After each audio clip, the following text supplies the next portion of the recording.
Kerajaan Goa Talu. Kerajaan Goa Talu adalah kerajaan Islam yang terletak di Sulawesi Selatan, Indonesia. Berikut adalah sejarah singkatnya. Kerajaan Goa Talu adalah sebuah kerajaan yang terletak di Sulawesi Selatan, Indonesia. Kerajaan ini didirikan pada abad ke-14 dan merupakan salah satu kerajaan terkuat di Sulawesi Selatan pada masa itu. Pengertian Kerajaan Goa Talu. Kerajaan, suatu sistem pemerintahan yang dipimpin oleh seorang raja atau sultan. Goa, nama sebuah daerah di Sulawesi Selatan yang menjadi pusat kerajaan. Talu, nama sebuah daerah di Sulawesi Selatan yang menjadi bagian dari kerajaan. Kerajaan Goa Talu dikenal sebagai kerajaan yang kuat dan berpengaruh di Sulawesi Selatan. Kerajaan ini memiliki sistem pemerintahan yang terstruktur, dengan raja sebagai pemimpin tertinggi. Kerajaan Goa Talu juga dikenal sebagai pusat perdagangan dan penyebaran Islam di Sulawesi Selatan. Kerajaan Goa Talu memiliki beberapa karakteristik yang unik, seperti sistem pemerintahan yang terstruktur, pusat perdagangan dan penyebaran Islam, kerajaan yang kuat dan berpengaruh, dan memiliki budaya dan tradisi yang kaya. Dalam sejarah Indonesia, Kerajaan Goa Talu memainkan peran penting dalam perjuangan melawan kolonial Belanda. Kerajaan ini juga dikenal sebagai salah satu kerajaan yang paling berpengaruh di Sulawesi Selatan. Kerajaan Goa Talu dibentuk pada abad ke-14, tepatnya pada tahun 1320. Berikut adalah awal mula pembentukan Kerajaan Goa Talu. Awal mula pembentukan Kerajaan Goa Talu. Yang pertama, pembentukan Kerajaan Goa. Tumanurung Painea, seorang kepala suku, mendirikan Kerajaan Goa pada tahun 1320. Kedua, pembentukan Kerajaan Talu. Batara Goa, saudara Tumanurung, mendirikan Kerajaan Talu pada tahun yang sama. Dan yang ketiga, penyatuan Kerajaan Goa Talu. Pada abad ke-16, Kerajaan Goa dan Talu disatukan oleh Raja Goa IX, Tuni Palangga Ulaweng. Faktor-faktor yang mempengaruhi pembentukan Kerajaan Goa Talu. Yang pertama, lokasi strategis. Kerajaan Goa Talu terletak di pantai barat Sulawesi Selatan, yang strategis untuk perdagangan dan pelayaran. Kedua, sumber daya alam. Wilayah Kerajaan Goa Talu kaya akan sumber daya alam, seperti kayu, emas, dan perak. Ketiga, kepemimpinan yang kuat. Raja-raja Goa Talu yang kuat dan bijaksana memainkan peran penting dalam pembentukan dan pengembangan kerajaan. Warisan Kerajaan Goa Talu. Yang pertama, budaya dan tradisi. Kerajaan Goa Talu meninggalkan warisan budaya dan tradisi yang kaya, seperti upacara adat dan kesenian. Kedua, arsitektur. Kerajaan Goa Talu meninggalkan warisan arsitektur yang unik, seperti Benteng Somba Obu dan Masjid Katangka. Dan yang ketiga, Kerajaan Goa Talu memiliki sejarah yang panjang dan kompleks, yang mencakup perjuangan melawan kolonial Belanda. Berikut adalah daftar raja-raja Kerajaan Goa Talu. Yang pertama, Tumanurung Painea, raja pertama Kerajaan Goa. Kedua, Tumasalangga Baraya, memerintah sekitar tahun 1320 hingga 1345.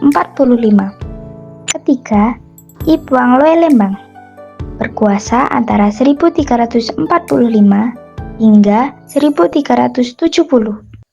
Keempat, Ituniata Banri, memimpin dari 1370 hingga 1395. Kelima, Karampang Rigoa, raja pada periode 1395 hingga 1420. Keenam, Tunangka Lopi, memerintah antara 1420 hingga 1445. Ketujuh, Batara Goa Tuniawangang Ri Paralakena, berkuasa dari 1445 hingga 1460. Kedelapan, Pakere Tau Tunijalo Ri Pasuki, memimpin pada tahun 1460. Kesembilan, Daeng Matanre Karaeng Tumapa Risi Kalona, memimpin dari 1460 hingga 1510. Kesepuluh, Iman Riwagau Daeng Pontokaraeng Lakiung Tunipalangga, berkuasa antara 1510 hingga 1546. Kesebelas, Itaji Barani Daeng Marompa Karaeng Data Tunipata, memimpin dari 1546 hingga 1565. Itulah daftar raja-raja kerajaan Gua Talo, dan masih ada 25 raja-raja Gua Talo yang belum disebutkan. Raja yang paling populer dari kerajaan Gua Talo adalah Sultan Hasanuddin yang memimpin pada tahun 1631 hingga 1670. Beliau dikenal sebagai ayam jantan dari timur karena keberaniannya melawan kolonial Belanda. Sultan Hasanuddin adalah raja yang bijaksana, berani, dan memiliki visi yang luas. Beliau memperkuat kerajaan dengan membangun benteng, memperluas wilayah, dan memperkuat angkatan laut. Beliau juga dikenal sebagai pejuang kemerdekaan yang gigih melawan penjajahan Belanda. Perang Makassar pada tahun 1666 hingga 1669 yang dipimpin oleh Sultan Hasanuddin adalah salah satu perang terbesar melawan kolonial Belanda di Indonesia. Sultan Hasanuddin dianggap sebagai pahlawan nasional Indonesia dan namanya diabadikan sebagai nama bandara, jalan, dan monumen di Makassar, Sulawesi Selatan. Berikut adalah penjelasan tentang penemuan-penemuan yang terkait dengan kerajaan Gua Talo. Bangunan dan arsitektur. Yang pertama, Benteng Somba Obu ditemukan kembali pada tahun 1980-an, setelah sebelumnya hampir terlupakan. Benteng ini terletak di Jalan Benteng Somba Obu, Kelurahan Manggasa, Kecamatan Manggasa, Kota Makassar, Sulawesi Selatan. Yang kedua, Masjid Katangka ditemukan kembali pada tahun 1950-an setelah sebelumnya mengalami kerusakan. Masjid ini terletak di Jalan Katangka, Kelurahan Katangka, Kecamatan Rapocini, Kota Makassar, Sulawesi Selatan. Yang ketiga, Istana Bala Lompoa ditemukan kembali pada tahun 1970-an setelah sebelumnya hampir terlupakan. Istana ini terletak di Jalan Sultan Hasanuddin, Kelurahan Bala Lompoa, Kecamatan Ujung Pandang, Kota Makassar, Sulawesi Selatan. Artefak dan benda peninggalan. Yang pertama, mahkota Raja Gua Talo ditemukan pada tahun 1970-an di sebuah gua di daerah Goa, Sulawesi Selatan. Mahkota ini sekarang disimpan di Museum Nasional Republik Indonesia, Jakarta. Yang kedua, pedang Raja Hasanuddin ditemukan pada tahun 1960-an di sebuah situs arkeologi di daerah Makassar, Sulawesi Selatan. Pedang ini sekarang disimpan di Museum Negeri Sulawesi Selatan, Makassar. Yang ketiga, keris Gua Talo ditemukan pada tahun 1980-an di sebuah situs arkeologi di daerah Goa, Sulawesi Selatan. Keris ini sekarang disimpan di Museum Nasional Republik Indonesia, Jakarta. Kesenian dan budaya. Yang pertama, tari kuda lumping ditemukan kembali pada tahun 1970-an setelah sebelumnya hampir terlupakan. Tarian ini sekarang masih dilakukan oleh masyarakat Gua Talo dan menjadi salah satu ikon budaya Sulawesi Selatan. Yang kedua, musik gendang ditemukan kembali pada tahun 1980-an setelah sebelumnya hampir terlupakan. Musik ini sekarang masih dimainkan oleh masyarakat Gua Talo dan menjadi salah satu ikon budaya Sulawesi Selatan. Dan yang ketiga, upacara adat ditemukan kembali pada tahun 1990-an setelah sebelumnya hampir terlupakan. Upacara adat ini sekarang masih dilakukan oleh masyarakat Gua Talo dan menjadi salah satu ikon budaya Sulawesi Selatan. Dokumen dan naskah. Yang pertama, Lontara. Dokumen kembali pada tahun 1960-an setelah sebelumnya hampir terlupakan.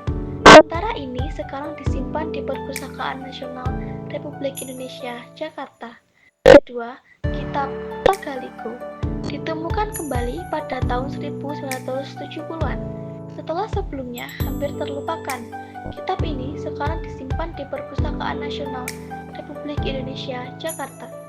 Perlu diingat bahwa penemuan-penemuan tersebut tidak selalu jadi secara langsung, melainkan melalui proses penelitian, penggalian, dan restorasi yang dilakukan oleh para ahli dan peneliti. Kerajaan Gorontalo mengalami keruntuhan pada abad ke-17 akibat beberapa faktor. Berikut adalah beberapa penyebab keruntuhan Kerajaan Gorontalo. Faktor internal. Pertama, perang saudara. Kedua, konflik antar raja dan bangsawan. Ketiga, korupsi dan penyalahgunaan kekuasaan. Faktor eksternal. Pertama, penjajahan Belanda. Kedua, perang dengan kerajaan lain. Ketiga, kedatangan bangsa Eropa lain. Faktor lain. Pertama, melemahnya ekonomi. Kedua, kerusuhan sosial.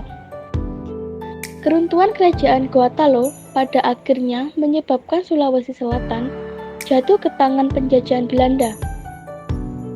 Kerajaan Gorontalo runtuh pada tahun 1669 setelah perang melawan kolonial Belanda yang dipimpin oleh Cornelis Spelman. Perang ini dikenal sebagai Perang Makassar pada 1666 sampai 1669. Pada tahun 1669, pasukan Belanda berhasil menaklukkan Benteng Somba Opu, benteng utama Kerajaan Gorontalo. Raja Hasanuddin, raja terakhir Kerajaan Gorontalo, terpaksa menandatangani Perjanjian Bongaya pada tanggal 18 November 1667 yang menyatakan bahwa Kerajaan Gorontalo menyerah kepada Belanda. Namun, perlawanan terus berlanjut hingga tahun 1669. Ketika pasukan Belanda berhasil menghancurkan Benteng Somba Opu dan menguasai seluruh wilayah Kerajaan Gorontalo. Dengan demikian, Kerajaan Gorontalo secara resmi runtuh pada tahun 1669 dan Sulawesi Selatan jatuh ke tangan penjajahan Belanda.